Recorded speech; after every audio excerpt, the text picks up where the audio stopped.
according to the Gene Keys, right now we're in Gene Key 49. This is the shadow of reaction, the gift of revolution, and the city or the divine expression of rebirth.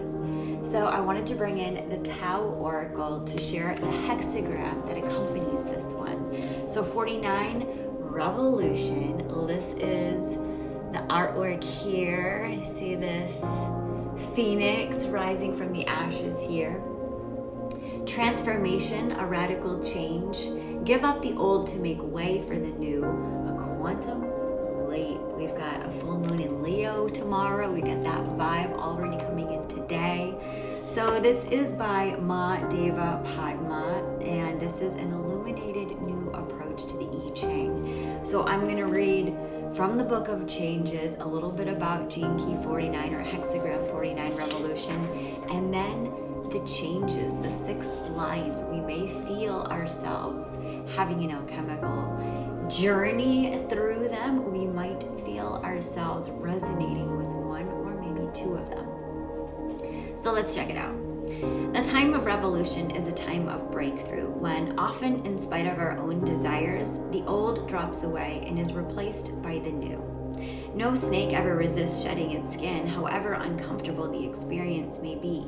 But we humans have a tendency to resist transformative change by failing to appreciate it as a renewing and essential quality of life. If wherever you turn the outlook appears shrunken, dry, and limiting, it's probably because life is urgently trying to tell you something. It's obvious that you wouldn't consider walking in the shoes you wore as a child because the pain would be excruciating and drastically limit your movement.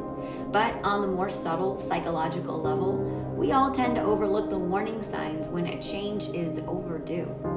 Remembering the discomfort of those tight little shoes will enable you to gain some insight into the real choices you are facing now.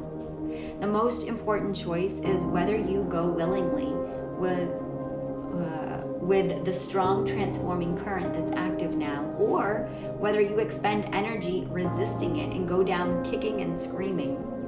Either way, there are going to be big changes.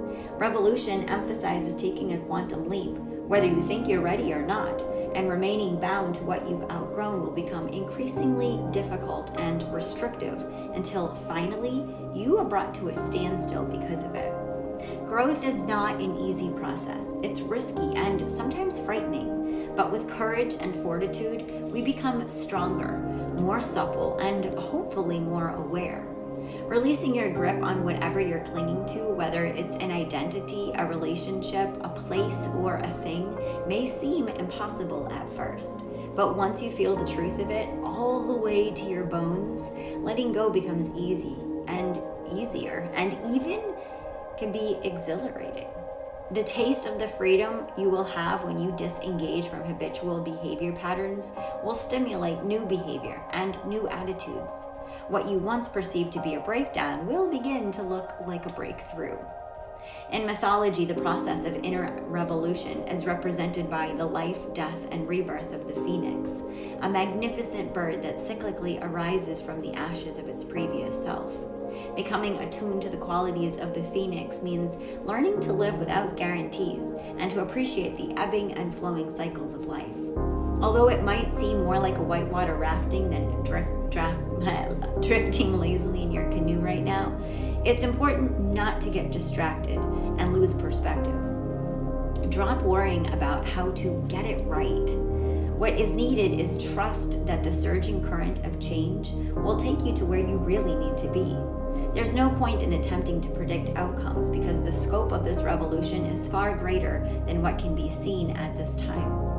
Create as much space as possible in your life now to make room for the new. Become a witness to the mind's preoccupation with past and future, and consistently return to the present. What is happening is nothing less than a 180-degree turn, a quantum leap. It's tremendously empowering as it firmly roots you in the here and now. And your life will take on an altogether different quality once the dust settles. All right, so here we go with the changes. Bottom line, or line 1. Inner and outer revolution expands our horizons by removing the blinkers that previously kept us on a certain track but are no longer appropriate. There's a time and place for everything, and adjusting your eyes to the new perspective is the first step before proceeding. Line 2. Accepting greater responsibility for the choices you make now doesn't necessarily imply things will get more difficult. Conflict arises because the mind interprets change as threatening or bad, rather than approaching the present circumstances with a feeling that it's like pulling teeth. Think of it as a thorough spring cleaning. It will be easy for you to find helpers, and the way is wide open. Line 3. Believe it or not, you are going to get through this. A certain amount of awkwardness and discomfort is inevitable during transformation of any kind. Living in a space that's under renovation always requires watchfulness and the understanding that chaos is part of the process. Accepting that at any moment you may need to make toast on the radiator or sleep in the closet will help you to keep the whole process moving forward. Line 4.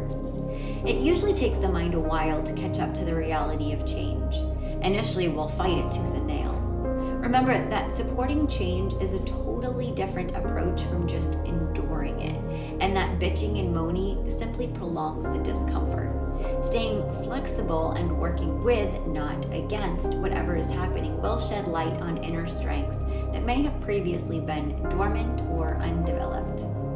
And top line, line 6. Times of change can make us feel pretty shaky, and any offers of assistance can be tremendously supportive, not only in dealing with the external chaos, but internally on a psychological level. You've come a long way. Now give your full attention to stabilizing the new. It will need care and attention if it is to flourish. Resonating with that one. Got that 4.6 in my chart, the programming partner. Sending you all so much love that this week you learn the power of making radical changes, and simply by perceiving and believing in a brand new timeline, we can make quantum leaps into attracting it to us. Sending you so much love. Namaste.